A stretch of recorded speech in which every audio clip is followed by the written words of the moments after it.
اعوذ باللہ من الشیطان الرجیم بسم اللہ الرحمن الرحیم الحمد للہ رب العالمین الرحمن الرحیم مالک یوم الدین صدق اللہ العظیم۔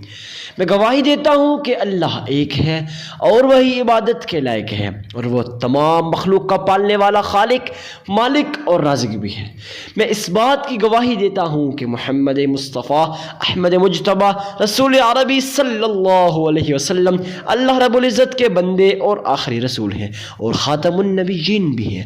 ہم سب کا یہ عقیدہ ہے، بلکہ تمام امت مسلمہ کا یہ عقیدہ ہے کہ ان کے بعد کوئی اور نبی نہیں آنے والا، نبوت کا دروازہ ان پہ بند ہو چکا ہے۔ معزز سامعین کرام، آج ہم آپ کے سامنے ایک ایسا نایاب، پاورفل، مجرب اور آزمودہ وظیفہ لے کے حاضر ہوئے ہیں۔ اللہ والے فرماتے ہیں جس شخص نے اس وظیفے کو کیا ساری زندگی خوشیوں سے مالا مال ہو جائے گا۔ وہ اللہ والے فرماتے ہیں نا کہ جس شخص نے اس تسبیح کو اس طرح سے پڑھا جیسے آج کی اس ویڈیو کے اندر میں آپ کو پڑھ کے بتاؤں گا، تو یقین جانے اس کی زندگی سے، اس کی لائف سے ساری مصیبتیں، ساری پریشانیاں، سارے دکھ، ساری تکالیف ختم ہو جائیں گی۔ اولاد کی وجہ سے اگر آپ پریشان ہیں، یا پھر اگر آپ پریشان ہیں، کاروبار ترقی نہیں کر رہا، آئے روز کاروبار ڈاؤن میں ڈاؤن ہوتا جا رہا ہے، جی ہاں ایسا ہو رہا ہے، لیکن اکثر لوگ یہ پوچھتے ہیں حضرت ہم سالوں سے وظائف کرتے آ رہے ہیں لیکن آج تک کسی وظیفے نے اثر نہیں دکھایا۔ میرے بھائی اس کی کون سی وجہ ہے تو بتا دیتا ہوں۔ معزز سامعین کرام، آپ لوگ ایک ہی کام کر لیجئے، اللہ کی قسم آپ ہمیں دعائیں دیں گے۔ وہ کون سا کام ہے تو چلیے آپ کو بتاتا ہوں۔ آپ لوگوں نے ویڈیو کو کمپلیٹ واچ کرنا ہے، پھر آپ لوگوں نے جو جو پوائنٹس، جو جو اہم مسائل، جو جو اہم باتیں میں آپ سے شیئر کروں گا، آپ نے ان کو اپنے پاس لکھ لینا ہے۔ لکھنے کے بعد اگر پھر بھی کسی چیز کی سمجھ نہیں آتی کمنٹ سیکشن میں پوچھئے۔ اس کے علاوہ اگر آپ ہم سے رابطہ کرنا چاہتے ہیں تو چینل کی ڈسکرپشن میں ہمارا نمبر بھی دیا گیا ہے، ہم سے رابطہ بھی کر سکتے ہیں، تو انشاءاللہ آپ کو کمپلیٹ گائیڈنس دیں گے۔ تو معزز سامعین کرام، پھر آپ کو کس چیز کی ٹینشن ہے؟ تو چلیے اپنی بات کی طرف۔ معزز سامعین کرام، کسی کو اگر کاروبار میں ترقی چاہیے، وہ چاہتا ہے اس کا کاروبار ترقی کرے، اکثر ایسا ہوتا ہے کہ لوگ اس وجہ سے پریشان رہتے ہیں کہ کاروبار ترقی نہیں کر رہا ہوتا۔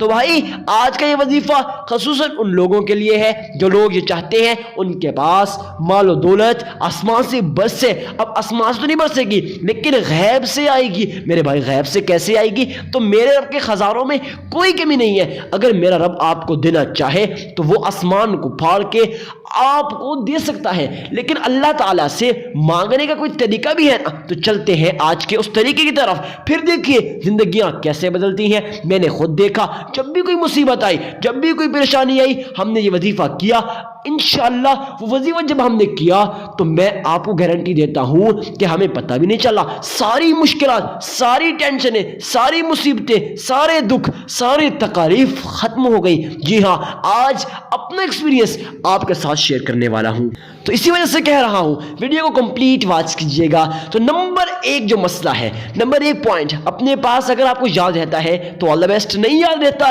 تو اپنے پاس کسی جگہ میں لکھ لیجئے گا۔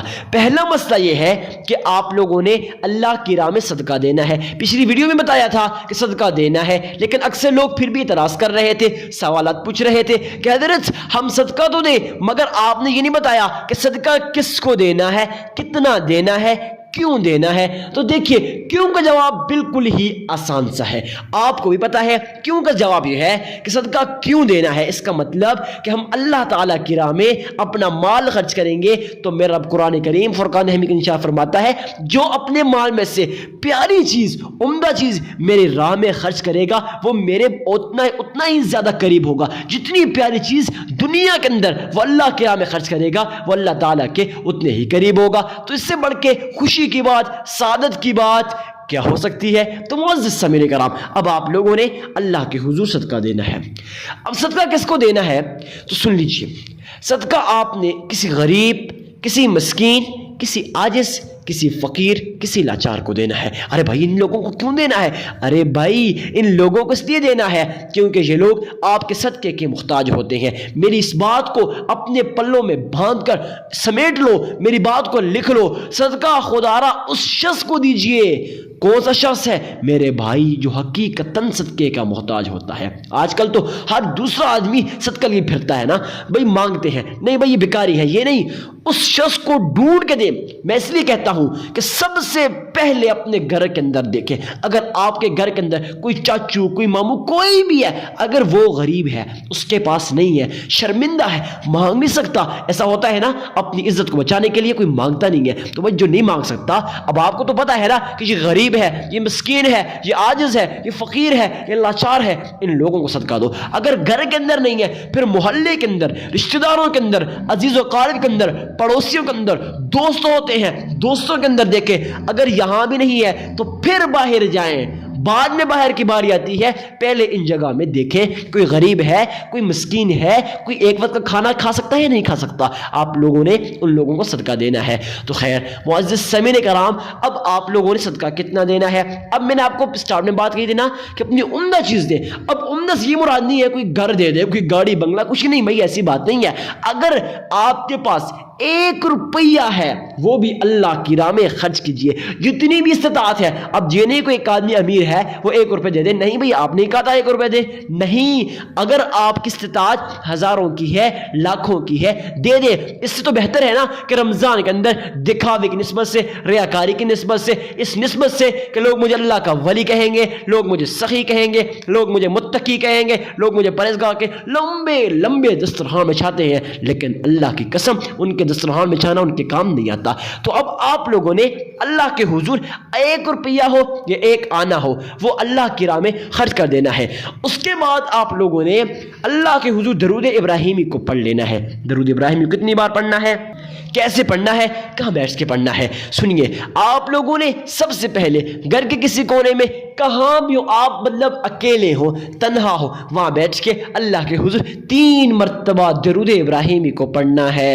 کیسے پڑھنا ہے؟ اپنے آنکھوں کو بند کر دیجئے، اس کے بعد ذہن کے اندر یہ خیال پیدا کیجئے گویا آپ روضہ رسول کی جالیوں کے سامنے کھڑے ہو، محمد مصطفیٰ احمد مجتبیٰ رسول عربی صلی اللہ علیہ وسلم آپ کے درود ابراہیمی کو سن رہے ہیں۔ پھر دیکھیں کمال، پھر کیا کمال ہونے والا ہے تو بتاتا ہوں آپ کو۔ خیر معزز سامعین کرام، پھر ایسا کمال ہوگا کہ آپ کا وظیفہ قبول ہوگا۔ جو لوگ یہ کہتے ہیں کہ حضرت وظائف اثر نہیں کرتے، کوئی کہتا ہے حضرت ہم سالوں سے وظائف کرتے آ رہے ہیں، کوئی کہتا ہے حضرت ہم مہینوں سے وظائف کرتے آ رہے ہیں، لیکن وظائف اثر نہیں کرتے، بھائی پھر وظائف اثر کریں گے اگر آپ درود ابراہیمی کو اس طرح سے پڑھیں گے۔ اللہم صلی علی محمد وعلی آل محمد كما صليت على إبراهيم وعلى آل إبراهيم إنك حميد مجيد اللهم بارك على محمد وعلى آل محمد كما باركت على إبراهيم وعلى آل إبراهيم إنك حميد مجيد۔ معزز سامعین کرام، اس طرح سے 3 مرتبہ درود ابراہیمی کو پڑھنے کے بعد زندگیوں کو بدل دینے والی تسبیح، یہ نایاب، یہ عمدہ تسبیح اگر نصیب اور مقدر کے بند تالوں کو کھولنا چاہتے ہو، جی ہاں نصیب نہیں جمع کرے، اگر آپ نصیب کو چمکانا چاہتے ہو، یہ وہ تسبیح ہے۔ اگر آپ کا کاروبار ترقی نہیں کر رہا، آپ کے کاروبار کو چمکا دینے والی تسبیح ہے۔ اگر رزق کی تنگی ہے، رزق میں فراوانی کے لیے تسبیح ہے۔ کچھ بھی ہو، دنیا کا کوئی بھی مسئلہ ہو، انشاءاللہ اس کا حل ہے۔ کون سی تسبیح؟ آپ لوگوں نے حسبنا اللہ نعم الوکیل یہ پڑھ لینا ہے۔ آپ لوگوں نے اس تسبیح کو حسبنا اللہ نعم الوکیل، اس تسبیح کو صرف اور صرف 313 مرتبہ پڑھ لینا ہے، اللہ کی قسم۔ اس کے بعد پھر 3 مرتبہ درود ابراہیمی پڑھیے، پھر زندگی کو بدلتے ہوئے اپنی آنکھوں سے دیکھیں۔ اگر کوئی کہتا ہے، کوئی رشتہ دار تانا دیتا ہے، ارے بھائی آپ ہٹو، آپ کے پاس پیسہ نہیں ہے، تو ان کو بتاؤ کہ اللہ کی قسم یہ ایک ایسی تسبیح ہے جس تسبیح کو فقیر پڑھ لے، فقیر بادشاہ بن جائے، ایسی تسبیح ہے۔ انشاءاللہ آپ لوگ اس تسبیح کو خشوع و خضوع کے ساتھ، اخلاص کے ساتھ، محبت کے ساتھ، عقیدت کے ساتھ، الفت کے ساتھ جب پڑھیں گے نا، پھر یہ اثر کرے گی۔ یہ نہ ہو کہ آپ لوگ جب وظیفہ کر رہے ہو تو آپ کے ذہن کے اندر یہ خیال ہو کہ بھائی شاید میرا یہ وظیفہ قبول ہوگا یا نہیں ہوگا، اکثر ہوتے ہیں نا، آپ نے دیکھا ہے، لیکن آپ نے یہ نہیں کرنا۔ آپ کے ذہن میں یہ خیال ہو انشاءاللہ میرا یہ وظیفہ اثر کرے گا، پھر وظائف اثر کرتے ہیں۔ تو معزز سامعین کرام، ویڈیو کو لائک کر کے چینل کو سبسکرائب کرنا مت بھولیے گا۔ ملتے ہیں کسی نیکسٹ ویڈیو میں، اجازت دیجیے تب تک کے لیے اپنے بھائی کو۔ اور ایک بات آپ سے کہنا بھول گیا، کوئی بھی سوال ہو کمنٹ سیکشن میں پوچھ سکتے ہیں۔ بار بار کہہ رہا ہوں اگر کسی چیز کی سمجھ نہیں آئی, اگر میں نے کوئی چیز ایسی بیان کر دی جو آپ کو ناگوار گزری, یا پھر کوئی ایسی چیز جو آپ کو سمجھ نہیں آئی, کمنٹ سیکشن میں پوچھتے رہیے گا. تو ملتے ہیں کسی نیکسٹ ویڈیو میں, اجازت دیجیے اپنے بھائی کو, تب تک کے لیے اللہ حافظ.